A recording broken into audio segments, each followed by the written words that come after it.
It was a Thursday at 4:17 in the afternoon when Serena emailed herself a single compiled PDF before surrendering her work laptop. That one act, calm, deliberate, completed before anyone had formally admitted what was happening, is what made everything that followed possible. You're watching Eternal Diary. The coffee in the break room at Hargrove Capital always smelled like burnt rubber by 9 a.m.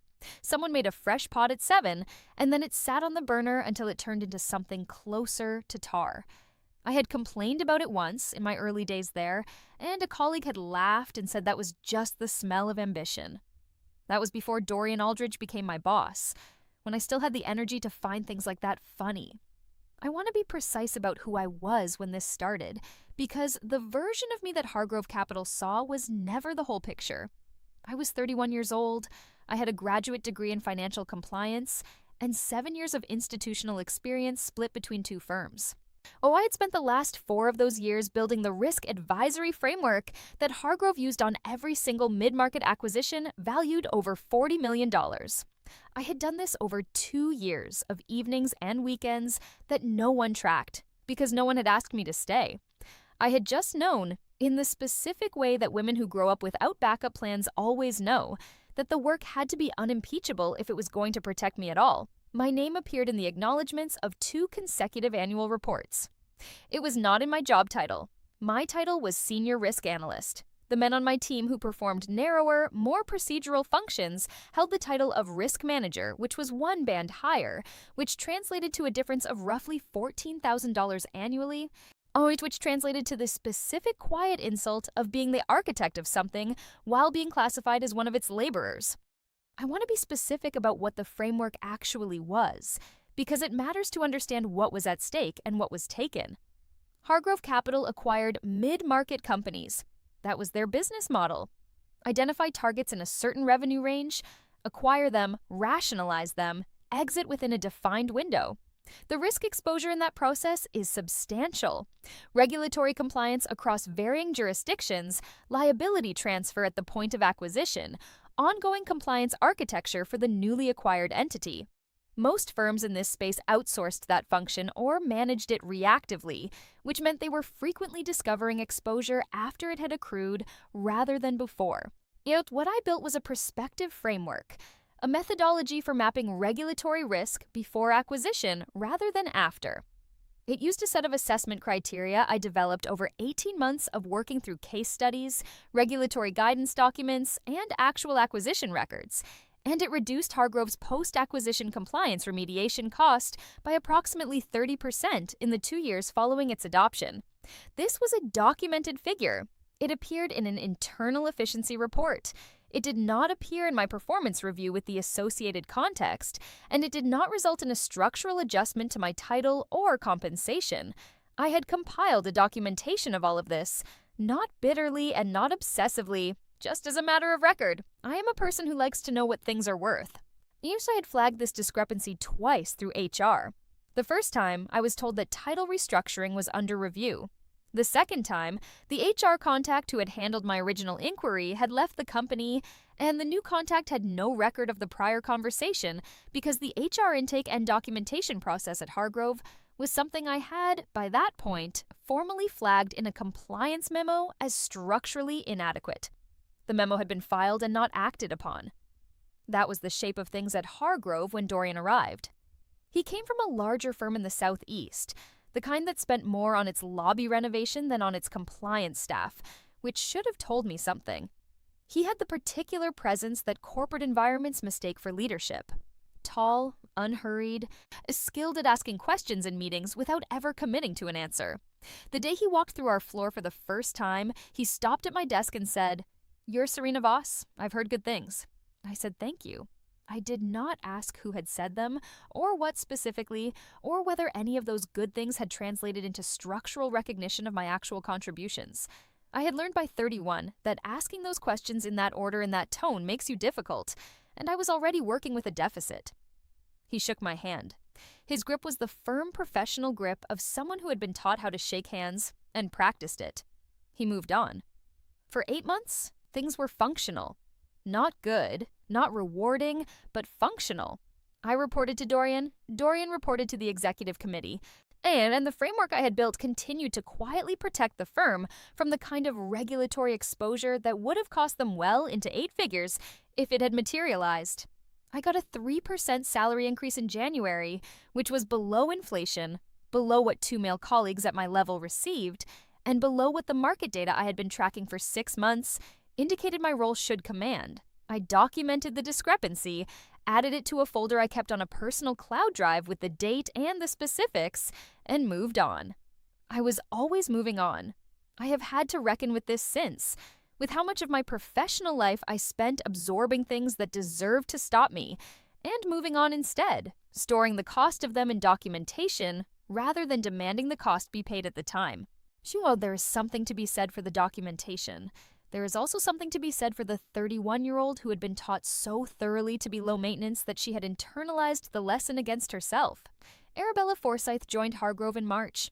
The conference room smelled different that day. Someone had brought in a tray of pastries for the introductory team meeting, almond croissants, which have a smell that is almost aggressively pleasant, butter and sweetness and something faintly burnt at the edges. And it sat strangely against the gray carpet and the gray winter light coming through the east-facing windows. I noticed her before the meeting began.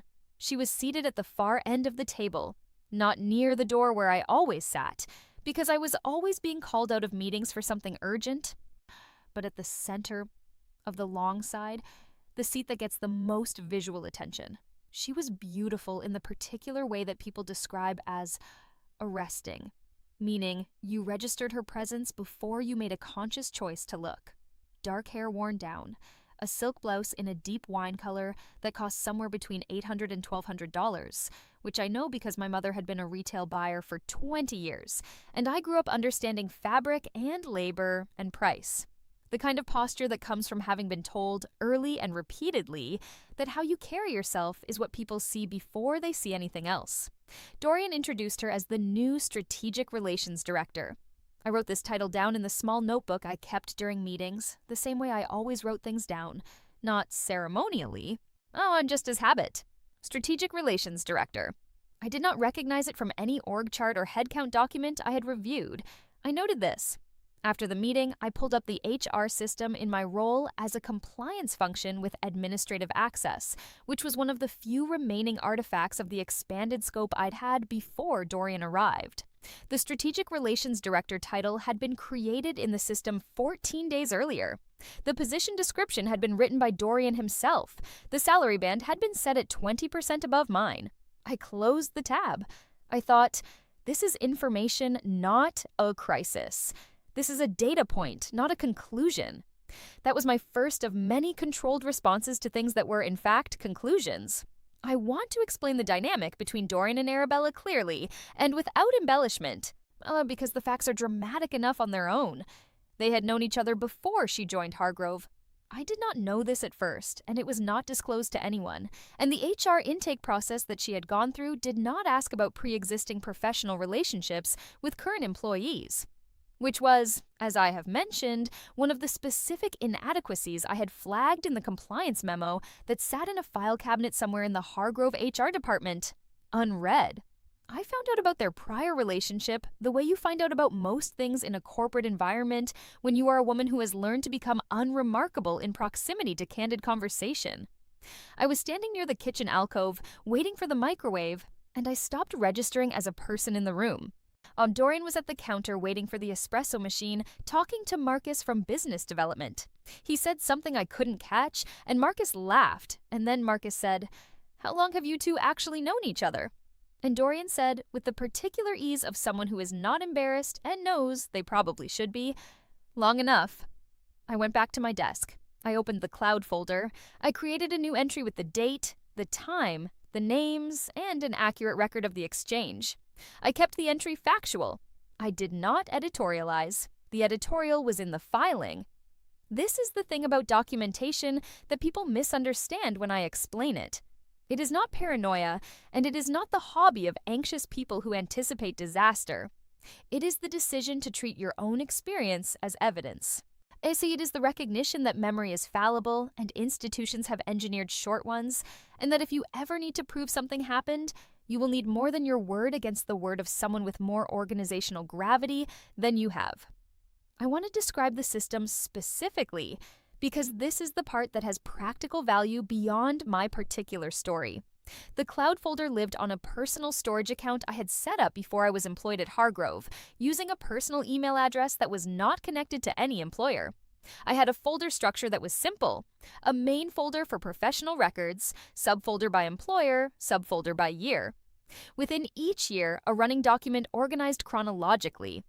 Each entry had 4 elements: date and time, setting, the parties present, and a factual account of what occurred or what I observed. No interpretation, no emotional characterization, no speculation.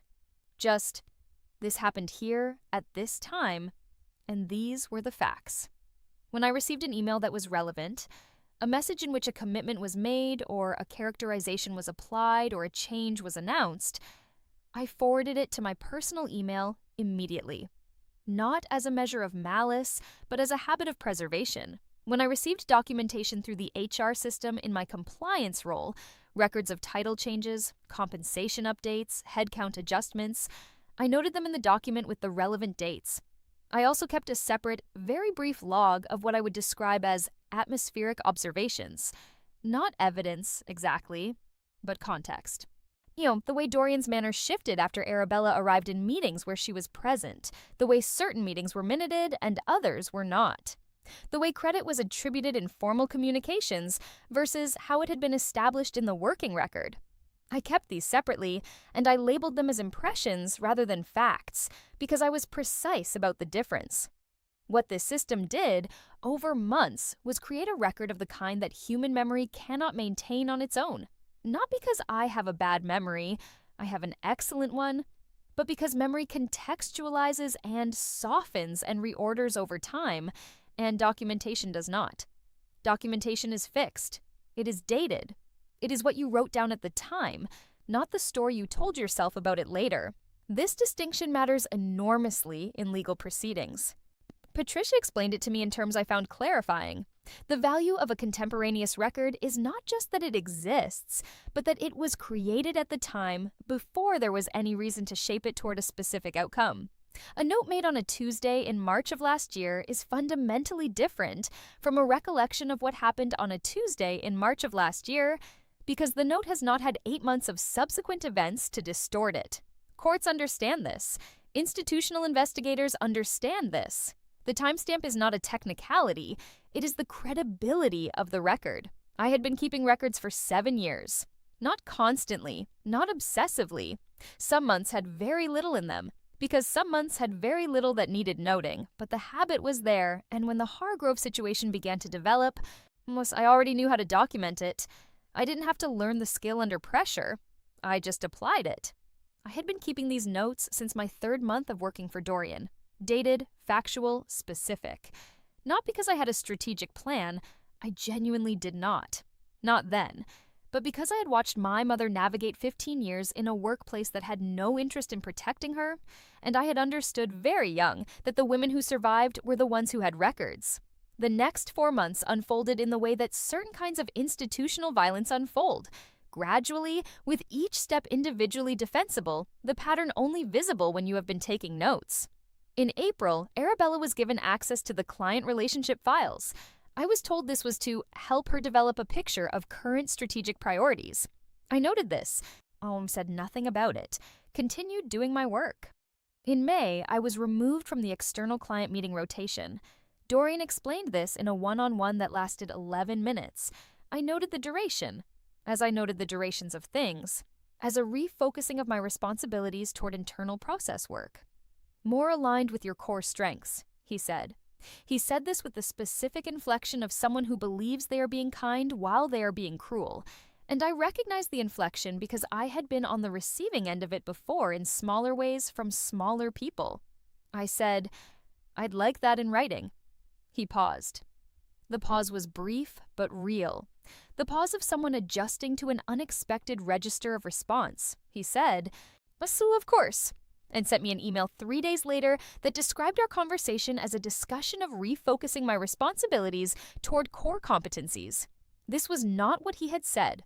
He had said aligned with your core strengths. which is subtly different in that it centers on my qualities rather than the business need, and which reads, in an email, as a slightly softer framing that is easier to later characterize as a positive development. I noted the discrepancy.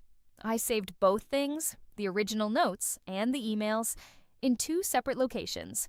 In June, I was moved from my office to an open-plan desk near the back of the floor. The office was small, a single window, a door that closed, enough room for my books and my plant, and a second chair for when someone needed to think out loud with me. It had been mine for 2 years. Arabella moved into it within a week of my departure from it. Her name appeared on the door 5 days after she arrived in it. I know this because I walked past on a Tuesday morning and noted it with the same precise absence of feeling I was cultivating as a survival skill. My new desk was under a fluorescent light that flickered every 40 seconds. I counted. I had the time for it, at that desk near the back, because I had been progressively uninvited for most of the meetings that generated real work. In July, Dorian called me in for what he described as a structural review. He sat on the edge of his desk, which was the body language of someone trying to make a formal conversation feel casual, and he said the words organizational realignment. He said evolving needs. He said the word redundancy, which in corporate English means you have been made to appear unnecessary through a process specifically designed to make you appear unnecessary, but we would like to describe this as though the building moved around you while you stayed still. He offered me a package. 3 months of severance, continuation of health benefits for 90 days, and a letter of reference. In exchange, he asked me to sign a non-disparagement agreement, which he described as standard, which it was in the sense that firms routinely ask departing employees to sign them, and which it absolutely was not in the sense that there was nothing standard about the circumstances of my departure. The agreement was 3 pages. I read all 3 pages, which I could tell surprised him, because people who are disoriented by the moment of their own displacement often don't. I took the pages and folded them into thirds and put them in my bag and said I would need a few days to review this with counsel. He said, of course, for the 2nd time in our professional relationship. He said it with the same brief adjustment, the pause, the recalibration, that he had done the first time. I think he had expected me to be either more upset or more compliant, and found the specific composure I presented difficult to categorize.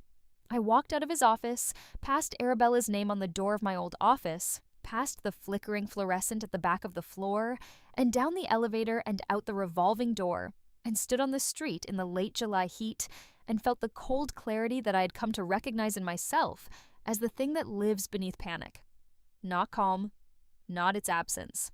More like the specific focusing that happens when you understand precisely what is happening and precisely what you need to do, and there is no longer any ambiguity to manage. I called Patricia Chen from the sidewalk. Patricia was an employment attorney I had retained on a monthly advisory basis since my 3rd year of working professionally. Not retained in the expensive sense.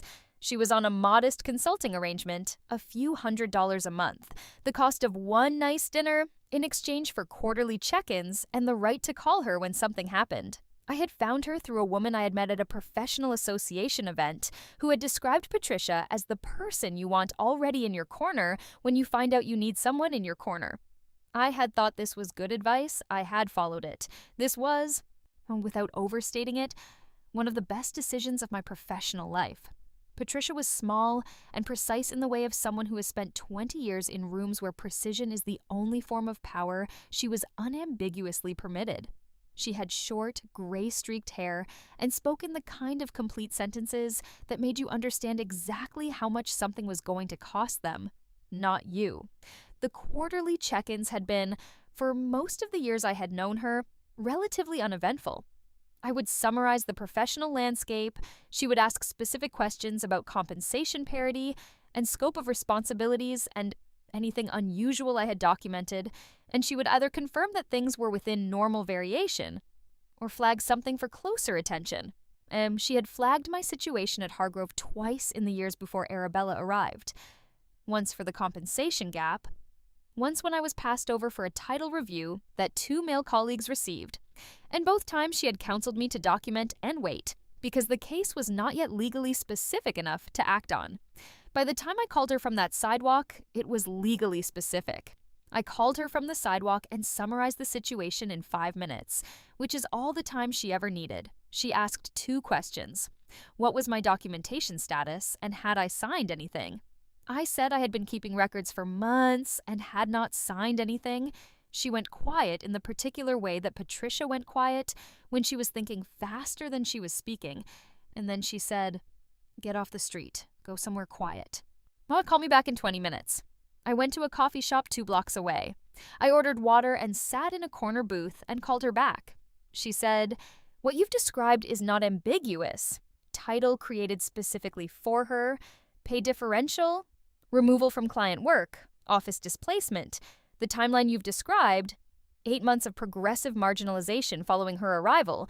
This is a pattern, it has a name, and the name has a legal framework, and you have documentation that most people in your position don't have." I said I knew what it was called.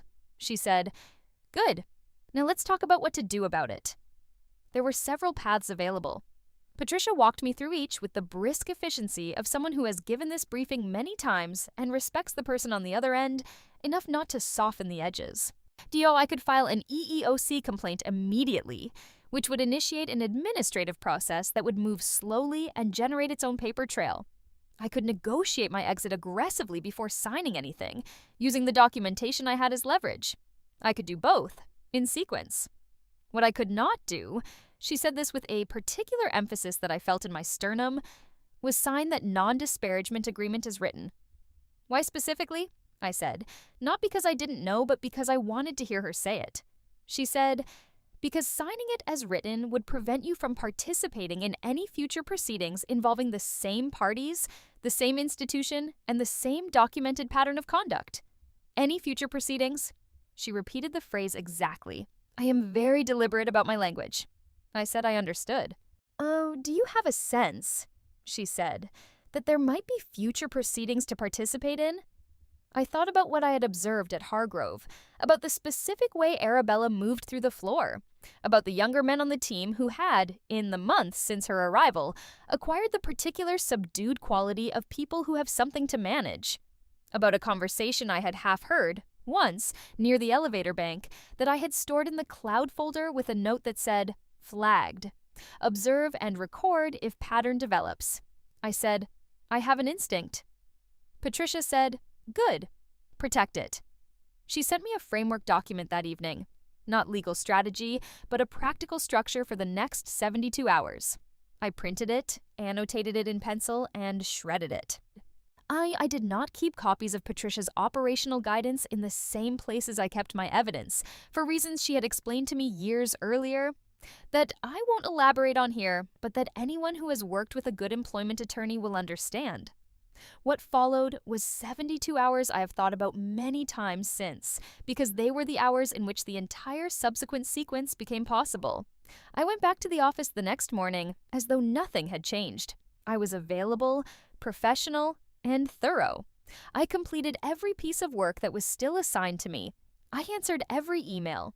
I was pleasant in the break room, which was the hardest part, not because I felt anything toward my colleagues, but because performing normalcy in a situation of this kind requires a sustained attention that I found genuinely exhausting.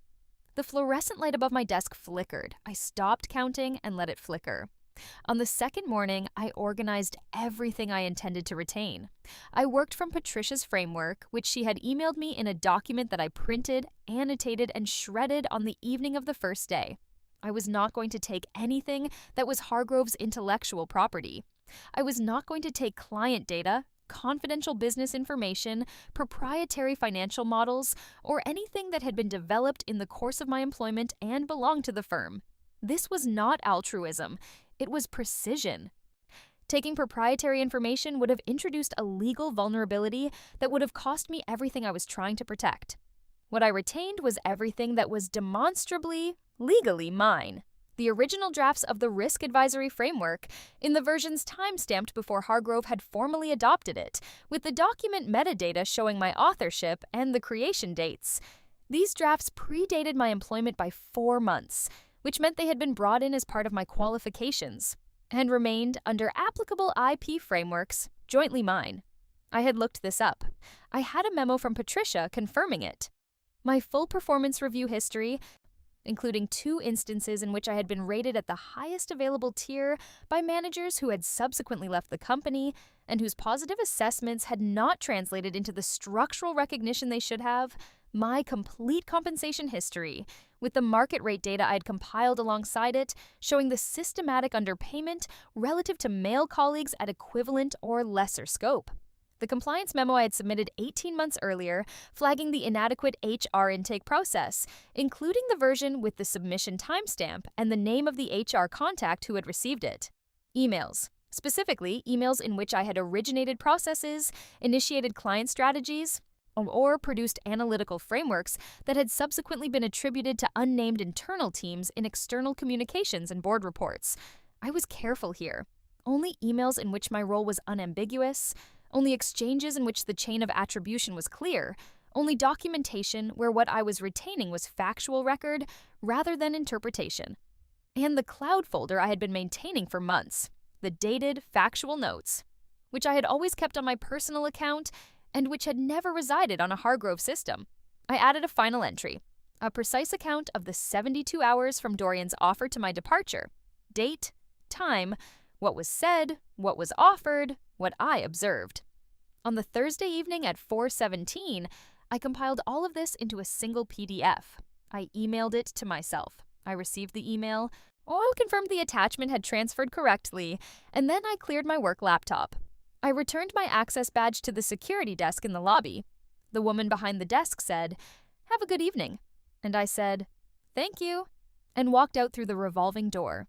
The evening was warm.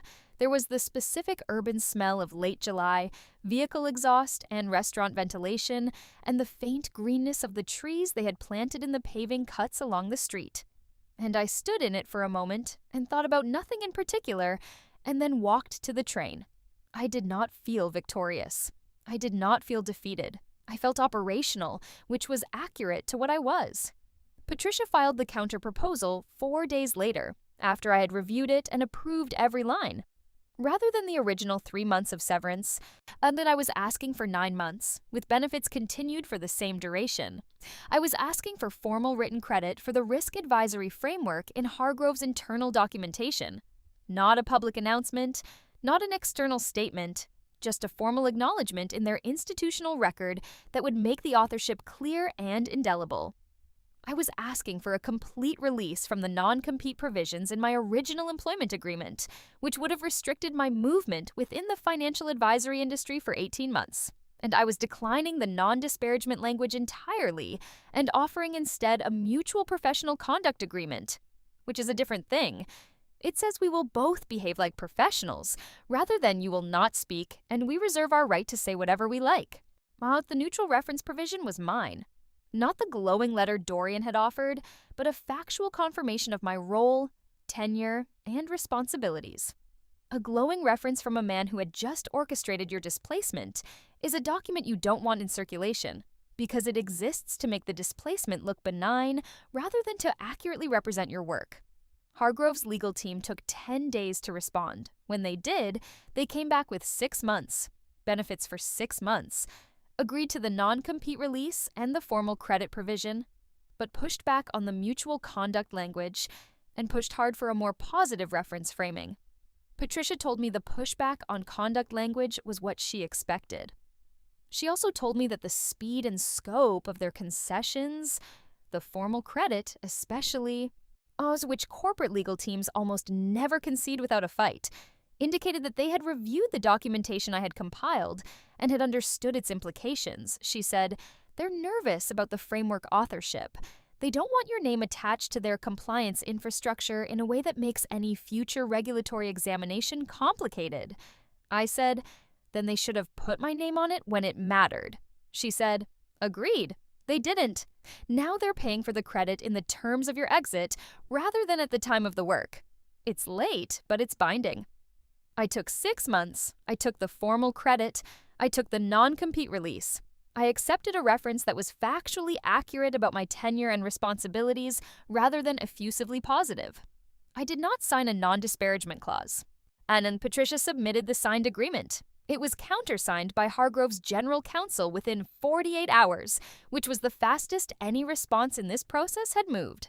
I put the agreement in the cloud folder. I started a new folder for what came next. I took 3 weeks and did very little. This was not vacation in any restorative sense. I am someone who finds sustained inactivity difficult in a way that is almost physical, like pressure building in a sealed container. But I knew I needed to let the specific exhaustion of the prior months metabolize before I did anything consequential, and I had learned enough about myself to follow that knowledge even when it was uncomfortable. I slept. I cooked things that took a long time, a proper stock, a bread that required 2 rises, wanted a soup that benefited from being made and then remade the following day. I called my mother, who did not know the specifics of what had happened because I had not found the words for it yet that weren't saturated with something I wasn't ready to hand to someone else. I ran in the mornings, a habit I had let dissolve during the Hargrove years when all my early hours went to work, and discovered that running restructures thoughts in a way that nothing else does. Not faster, just cleaner, the way cold water clarifies. On the 19th day, I called Gideon Park. Gideon had been a junior analyst at Hargrove, 3 years younger than me, one of maybe 4 people on the floor I would describe as genuinely excellent at their work, in ways that didn't come from ambition alone. He had left Hargrove 6 months before I did. His departure had been framed internally as a lifestyle choice, pursuing other opportunities, which is the phrase that allows institutions to avoid describing what they did to make someone leave. I had believed this at the time because I was, in those months, still operating with the specific blindness of someone who hasn't yet understood they are the frog. The water, by the time Gideon left, was already warm. I called him on a Saturday morning. He answered on the second ring, which told me he had seen my name on the screen and decided to pick up, which meant he had been expecting to hear from me in a way that suggested he had things to say. I said, "I'm not at Hargrove anymore." Silence. Then, "I know. I heard." A pause that had weight in it. "I wanted to call you." Another pause. "Oh, I should have called." We met in person the following Wednesday, at a coffee shop in a neighborhood far enough from the financial district that neither of our former offices would have any reason to place anyone there. The coffee was good. Dark roast, not over-extracted, served without ceremony in a plain white cup. I noted this as a small mercy. Gideon talked for 2 hours. I listened with my phone on the table, open to a notes application, and I told him at the beginning of the conversation that I was recording what he said to me so that my notes would be accurate. He looked at the phone and then at me and nodded. What he described was Arabella Forsyth specifically, and the way she operated in professional spaces that she understood herself to command, how and the series of things she had said and done to him over the 11 months he had spent in her peripheral authority. Things said in meetings and things said after meetings. Requests framed as professional in a way that depended on his silence to maintain the framing. A pattern of escalation that he had not immediately recognized as a pattern because each individual incident had a plausible alternative reading, and he was 27 years old and male and had not been given a framework for understanding what was happening to him. He had 2 other names, men on the floor who had described experiences to him separately, who had not compared notes with each other because the department silos at Hargrove were efficient barriers to exactly that kind of lateral communication. He believed they would talk to me. Well, I want to dwell here for a moment on something I have thought about considerably since, because I think it is the most honest part of my account of this whole sequence. Arabella had been positioned at Hargrove with Dorian's institutional backing. She had arrived with a fabricated title, a salary band that signaled importance, and the implicit protection of someone who reported directly to the executive committee. This is a form of organizational armor, and she had worn it. She had, from what I observed, understood herself to be protected. But the armor had been constructed to deflect in the direction that institutional logic expects complaints to travel. Upward, towards someone more powerful, from someone less. The institutional logic that dismisses complaints tends to assume that the person being complained about holds the power, and the person complaining does not. And it assesses credibility accordingly. An HR system designed primarily to filter out frivolous complaints from disgruntled subordinates is not designed to receive complaints about someone who appears to hold institutional gravity. What she had not fully reckoned with was that the people she had harmed had their own instincts about preservation, that they had kept things, that they had each separately and without knowledge of the others treated their own experience as evidence. I also want to be honest about something more complicated, because I don't think this story is honest if I flatten it. Arabella had done what she had done in a context. A male-dominated industry in a firm where the men who held structural power were protected by the firm's structure and the women who sought power were largely not. I had experienced 7 years of that context myself. I had been underpaid, undercredited, and eventually displaced in it, and none of that was something I brought on myself. The thing is, operating in a difficult context does not exempt you from the harm you cause within it. People who have experienced harm can cause harm. Power, when it becomes available, can be misused by whoever accesses it. Arabella had accessed a specific form of power at Hargrove: informal authority, proximity to Dorian, the implied consequence of what she could affect about someone's project or performance review. And she had used it in ways that caused specific, documented harm to people who had done nothing to warrant it. Both things were true. I held them both. Not gracefully, but honestly. When Gideon was finished, the coffee cups were empty and the light in the coffee shop had shifted from morning white to midday gold, and I had 23 pages of notes on my phone. I sat with the specific weight of what I had just heard. I have thought since about what I felt in that moment, and I want to be accurate rather than cinematic about it. I was not surprised in the way that people describe surprise, the sudden upending of an assumption. I was surprised in the narrower sense that things I had suspected and partially observed had been confirmed in more specific and serious terms than I had fully prepared for. The observation I had stored in the cloud folder, flagged, and observe if pattern develops, had developed into something that had a legal name and documented evidence and witnesses who had not yet been in the same room. I said, "I have an employment attorney. I'd like to introduce you to her." I paused. "Your choice completely. I want to be clear about what I'm offering. An introduction, not a plan. She'll talk to you independently. What you do with that conversation is entirely yours." He was quiet for a moment, looking at the table. When he looked up, his expression had that particular quality I recognized. The look of someone who has been holding something alone for a long time and has just been offered a place to set it down. "Yes," he said. I called Patricia that afternoon. I gave her Gideon's name and context and asked if she would be willing to take an initial call with him. She said yes. I connected them by email, said nothing beyond the introduction, and then stepped back from that thread entirely. That step back was deliberate. I was not a party to what would follow. I was a resource, a connection point, a person with institutional knowledge and a working attorney who could receive what needed to be received. I was not the protagonist of anyone else's situation, and treating myself as one would have been a form of taking over that was not mine to do, and that would have, practically, created vulnerabilities in the proceedings that Arabella's attorney would have been very happy to exploit. I want to be clear about my role in what followed, because I think clarity matters, and because I have no interest in presenting myself as something I wasn't. I was not a plaintiff in this case. I was not an attorney. And I was not an investigator, and I was not an advocate in any formal sense.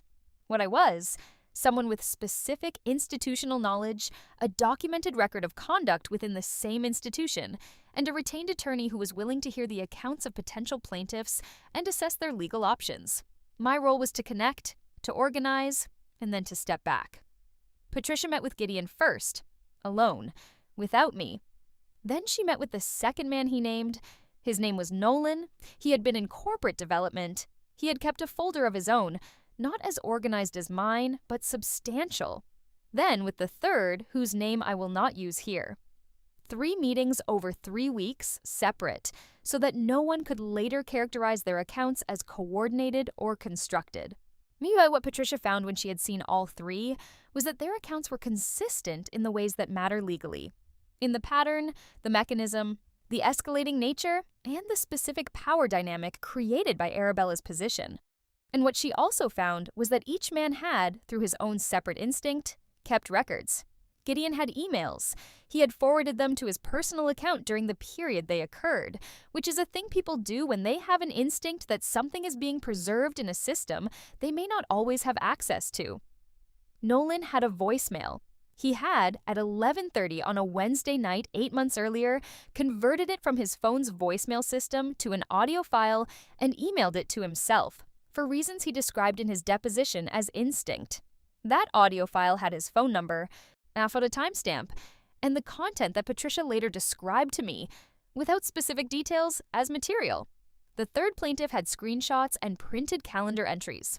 Meetings that had not been requested through formal channels, not minuted, not logged in any shared system. None of them had been in contact with each other about any of this before Patricia sat them in a room together. That is the structural argument the documentation makes. Not just the content, but the independence. 3 people who did not know about each other's records, who had not compared notes, who had stored these things separately in the dark for months, all describing the same pattern with the same specific detail. The documentation does not just tell you what happened, it tells you that what happened was real. Because the alternative, that 3 separate people fabricated 3 separate detailed records of a consistent pattern without coordination, requires a level of credulity that no reasonable legal process would accept. Patricia took all 3 as clients. She filed the formal complaint in the fall on a Tuesday after a final review session with all 3 plaintiffs that I was not present for and have only the outline of from what Gideon told me afterward. The complaint named Arabella Forsyth as the primary respondent. It named Hargrove Capital as the institutional defendant. It described the pattern in precise, documented, time-stamped terms. And it named, as an aggravating factor, the institutional failure to act. Gideon had raised a concern through HR 7 months into the pattern, carefully and quietly. Through the inadequate intake process I had flagged in my compliance memo. He had been told there was not enough documentation to warrant formal action. The record of that HR meeting, the transcript that HR had dutifully created and stored in their own system, was part of the complaint. My compliance memo was also referenced. Not as my work specifically, but as a document in Hargrove's institutional record, time-stamped 18 months before the complaint, that had identified the specific inadequacy in the process that had failed to protect the plaintiffs. The formal credit provision in my exit agreement meant that my name was attached to that memo in Hargrove's documentation. This was not something I had designed specifically. It was the consequence of having insisted, in my exit negotiation, on something that seemed like a minor matter of attribution at the time. What had seemed like vanity was, in the institutional record, a chain of authorship that would matter when the institution's knowledge of its own inadequacies became legally relevant. Patricia, when she explained this to me later, used the word elegant. I thanked her and said I'd been lucky to have been thorough. She said, "Thorough and lucky are not opposites." I had been at Meridian Advisory for 6 weeks by the time the complaint was filed. Meridian was a consulting firm, a genuine one, with a real practice built around risk and compliance work, rather than the kind of advisory brand that is mostly about the letterhead. The woman who ran the risk practice was named Hadley Cross, and she had reached out to me 4 weeks after I left Hargrove through a mutual contact from an industry working group we had both served on 3 years earlier. She said she had heard I was available. She said she would like to talk. The conversation was the most direct professional exchange I had had in 7 years. She told me what the role was. She told me what it paid. She told me what the culture was. Flat, unglamorous, heavily dependent on quality of output rather than management of appearances, which was, she said, why they had a retention problem with talented people who wanted the trappings of a larger institution, but good outcomes for those who cared more about the work. I said, "I care more about the work." She said, "I know, that's why I called you." I started 2 weeks later. My title was principal. My salary was 40% above what Hargrove had paid me.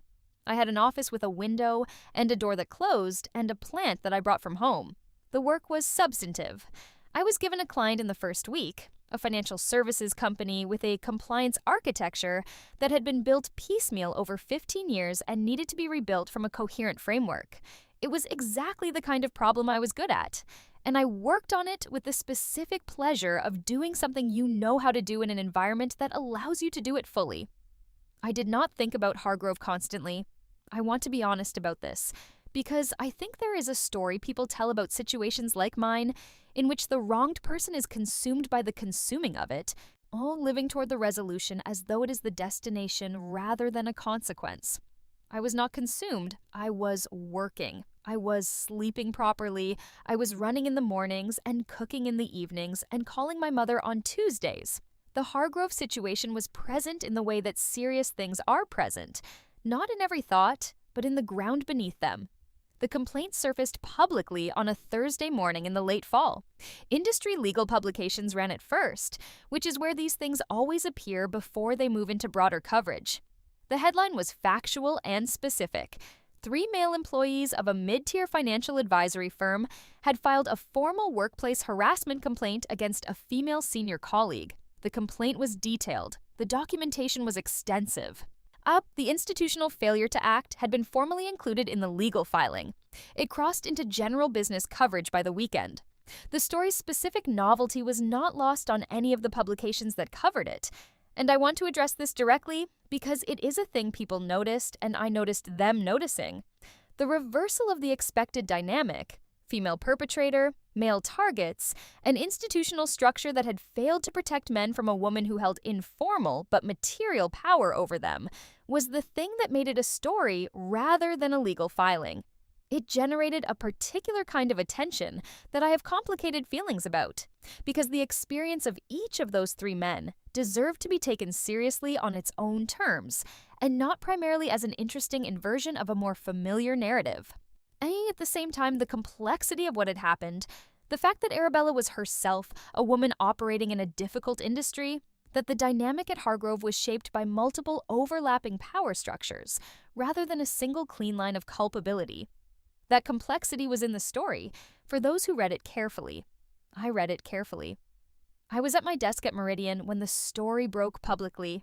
The amber morning light was coming through my office window. I had a client call at 9. I read the article once, noted that it was accurate in its material facts, and then opened the client file and started preparing for the call.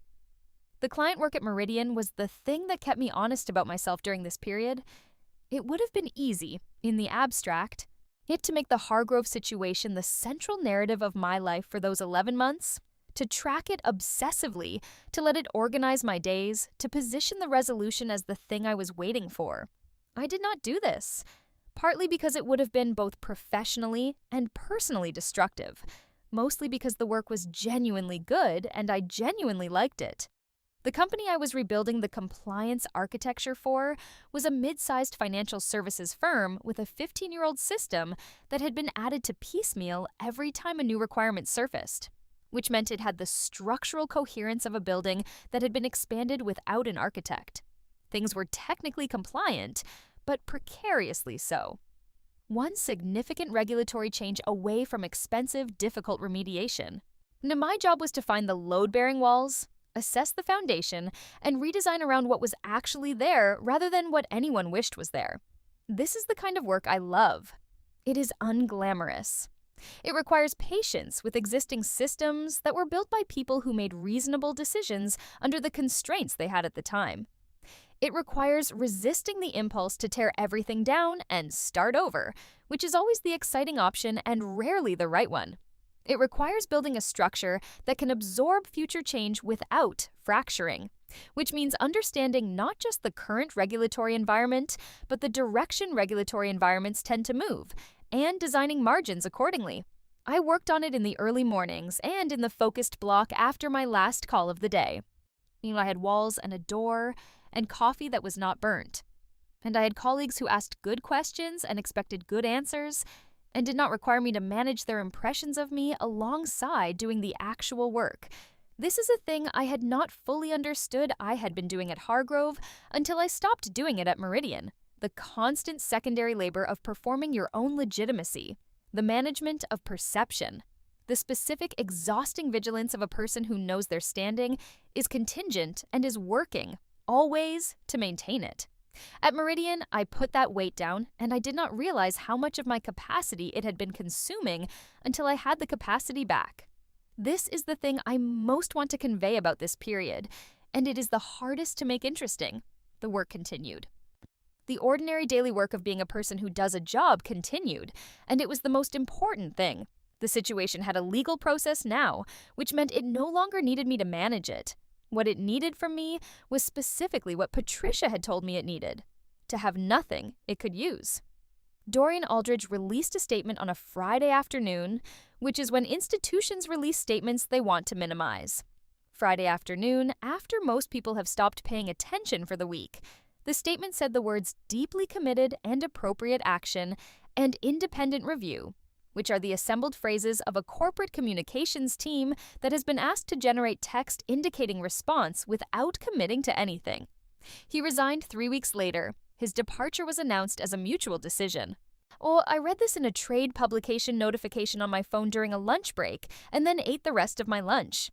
Arabella's attorney released a statement that characterized the complaint as a mischaracterization of collegial professional relationships and expressed regret if anyone had felt uncomfortable. The specific construction of that sentence, "if anyone had felt," is worth noting because it is the grammatical structure of non-apology. The regret is conditional on the experience of the other person rather than anchored in any acknowledgement of conduct. I had seen this construction before in institutional statements and in personal apologies that functioned as their own form of aggression. I read it once. I noted it. I put it in the folder.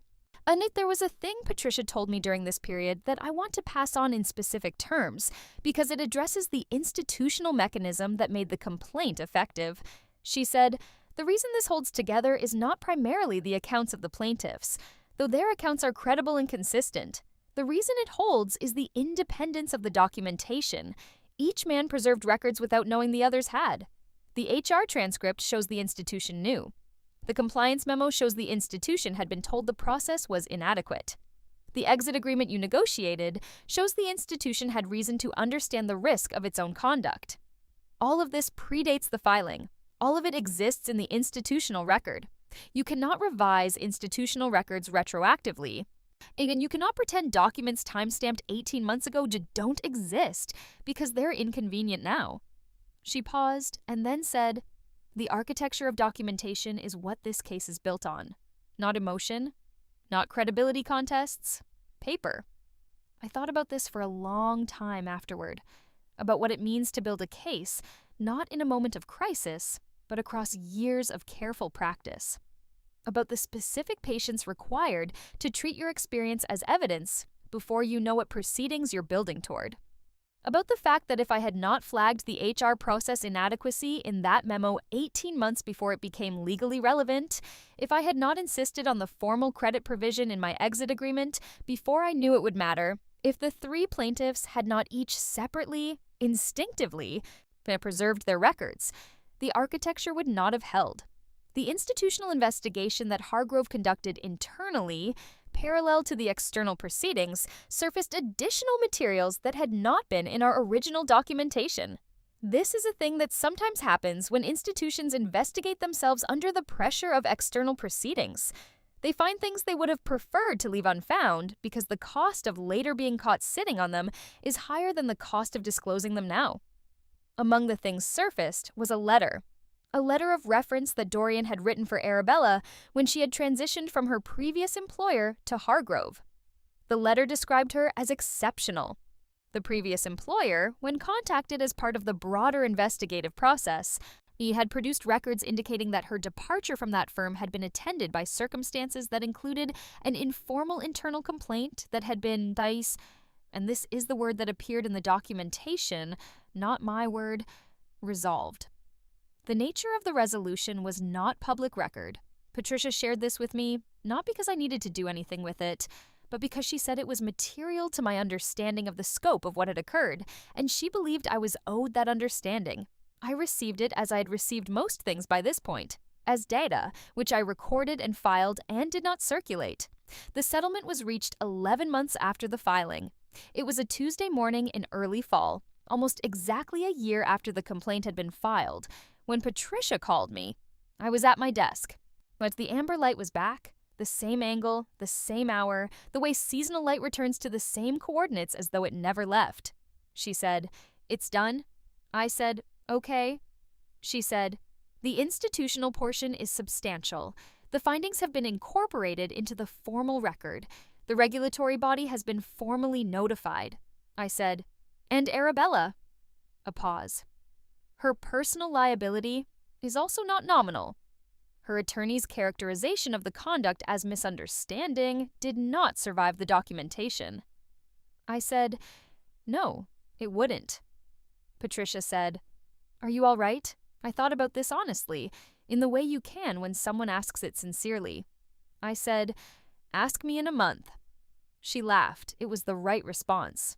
The regulatory body she mentioned was the Oversight Function for Financial Advisory Firms, which takes an interest in institutional conduct when formal proceedings produce a record that indicates systemic failure rather than individual incident. They had opened their own review based on the public record of the complaint some months earlier. That review, which moved slowly the way regulatory reviews do, concluded the following spring with a set of formal findings. The findings required Hargrove to overhaul its HR intake process, specifically to implement the kind of intake and reporting structure that my compliance memo had described as necessary 18 months before any of this began. They were required to submit to an independent review of their organizational reporting structures. They were required to enter into a third-party compliance monitoring arrangement for a minimum of 3 years. Now, as the compliance monitoring arrangement was awarded through a competitive process, Meridian Advisory's risk and compliance practice had spent the prior 12 months building a significant and specific body of work in exactly this area. We bid on the contract in the spring, we were awarded it in June. The partner who led our firm's bid, who would serve as the primary contact for the monitoring arrangement, whose name appeared on every formal submission in the process, was the same person whose name had been formally credited in Hargrove's institutional documentation as the author of the original risk framework that the firm still quietly used in its acquisition process. That was me. I am not going to call it poetic. I am going to call it the long consequence of deciding, years earlier, to keep records and to insist on attribution. There is a meeting I want to tell you about, because it is the one I return to most when I think about this whole sequence. It was with Gideon a few weeks before the settlement on a Friday afternoon when both our weeks had been long. We went back to the same coffee shop, the same dark roast, late afternoon light that had turned the window gold. He had been through depositions by this point. There is a particular quality to people who have been through formal testimony, a kind of tired clarity, as though something that was previously unnamed has been definitively named, and naming it was the most exhausting part. He said, I almost didn't call you back. When you first called, after you left. He was looking at the table. I don't know what I thought. That getting involved with anything Hargrove-related was just more. Odd that I was finally out and this was pulling me back in. I said, that would have been the reasonable position. He said, why did you do it? Call me. Push on this. I thought about the answer honestly because it deserved one. I said, because I had the information and the contacts and the time. Because I had been through something that gave me a framework for understanding what you were carrying. Because I was angry. Specifically, usefully angry, and this was something specific I could do with it. I paused. And because I thought what happened to you was wrong, and I was in a position to do something about it, and not doing something about things you're in a position to address has always seemed to me like a choice people don't think of as a choice. He nodded. He was quiet for a moment. Then he said, she said, in one of the depositions, Arabella, that the environment at Hargrove was highly charged and that she sometimes read the room wrong. Like what she did was a misread. Like a misread and a pattern are the same category of thing. I said, the documentation disagreed. He almost smiled. The documentation disagreed, he said. I finished my coffee. The light in the coffee shop had shifted from gold to gray, the way it does in cities in the early fall, a dimming you don't notice until the room is already a different color. I had a train to catch. I had a draft to finish before Monday. I said goodbye to Gideon. I told him the hardest part was behind him, which was a sentiment and also true. He said he hoped so. I said he should call if he needed anything, meant it, and walked out. There is one more scene I want to include, because it is small, and I have not been able to put it down since it happened. 7 months after I left Hargrove, before the settlement, Before the report's regulatory review had concluded, I had a lunch meeting at a building I had not specifically planned to be near, a shared building where two industry contacts of mine had offices, and one of them had asked me to come by. I had not thought about the address when I put it in my calendar. I walked in through the revolving door, and the smell of the building arrived before I could prepare for it. The specific mix of climate-controlled air and the faint residue of taxis that the revolving door admits with every turn.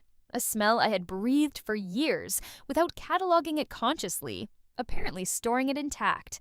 I was waiting at the elevator bank when I heard Arabella's voice. Not her words. I was too far to catch the words. Her voice, carrying from somewhere near the reception desk, the specific cadence of it. Smooth, deliberate, slightly over-calibrated for the casual register of whatever exchange she was having. The cadence of someone who has learned to perform ease, because ease was never quite natural. The elevator came. I stepped in. I pressed the button for the 4th floor. The doors closed. I stood in the elevator and thought, she has no idea what is already in motion. Not with satisfaction exactly, with the specific flat calm of someone who has done the work and is now waiting for the work to do what work does when it is given time and structure. I had a very good turkey sandwich for lunch. I thought about the compliance architecture I was building for a new client, and what I needed to map before the end of the week, and whether I wanted the train or the ferry home. I took the train. The ferry, in the end, was for celebration, and I was not yet there.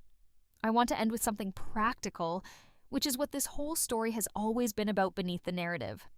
Not the drama of what was done to me, not the specific satisfactions of what followed, but the mechanism. The specific, learnable, reproducible mechanism. Here is what worked.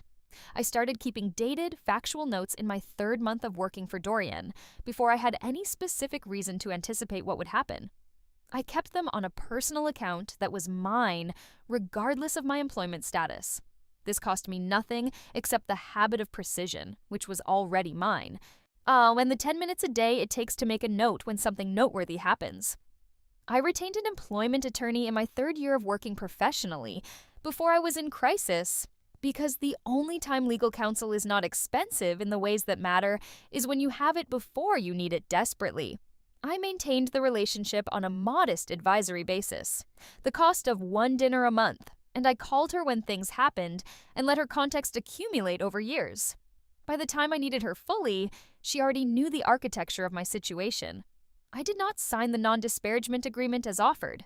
This was the single most consequential decision of the entire sequence, and it was possible because I had counsel, and it was right because the proceedings that followed, which I did not know would follow at the time, but which I had made space for, would not have been possible if I had closed that door for the cost of 3 months' salary. I negotiated specific provisions into my exit agreement that seemed, individually, like small details. The formal credit, the non-compete release, the neutral reference framing. These were not small. The formal credit attached my name to Hargrove's institutional record in a way that made the compliance memo legally mine, not theirs. The non-compete release meant I could work in my field immediately, giving me the financial stability to participate in what followed without desperation compromising my judgment. The neutral reference meant I controlled the narrative of my departure rather than having it narrated for me.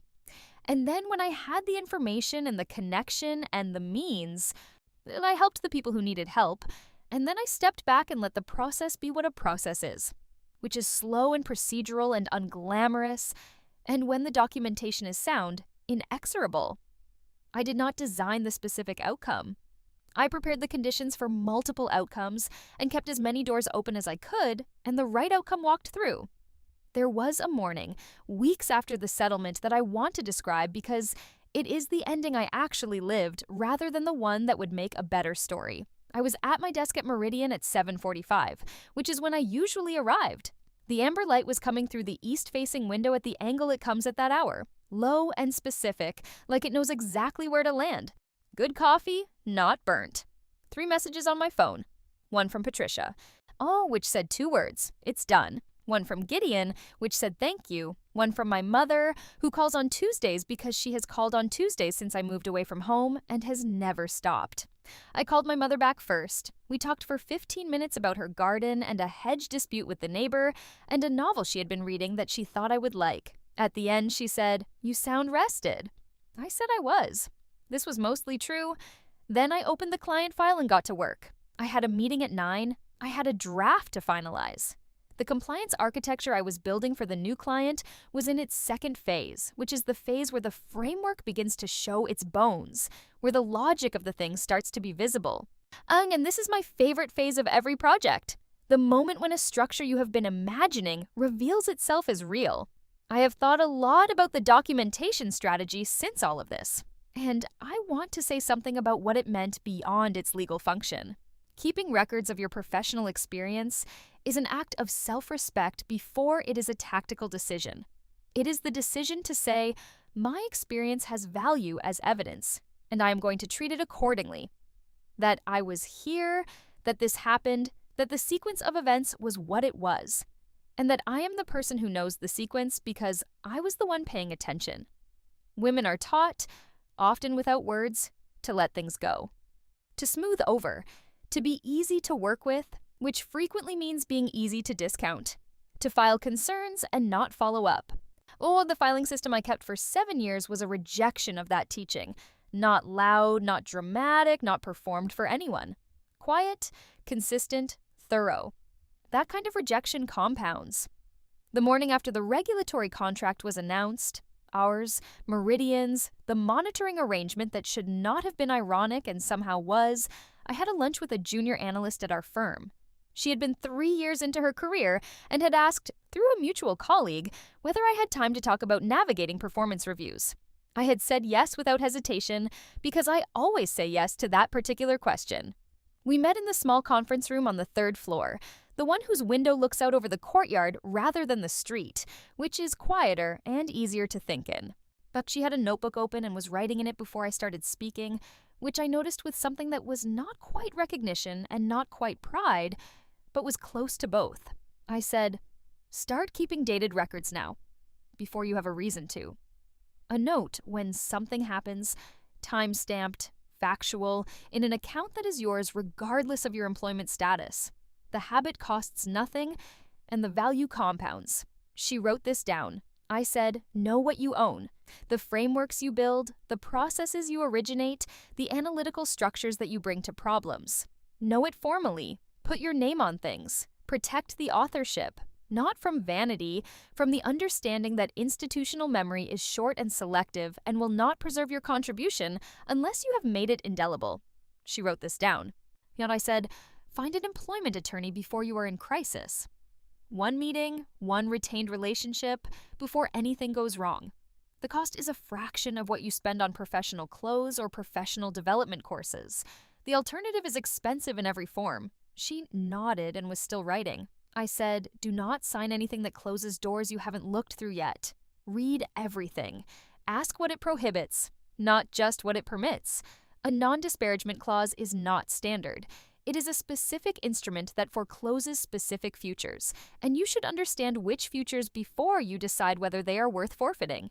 She stopped writing and looked up. I said, that one is the most important. She wrote it down slowly. The way you write something, when you are deciding what it means before you have finished deciding to write it. We talked for an hour.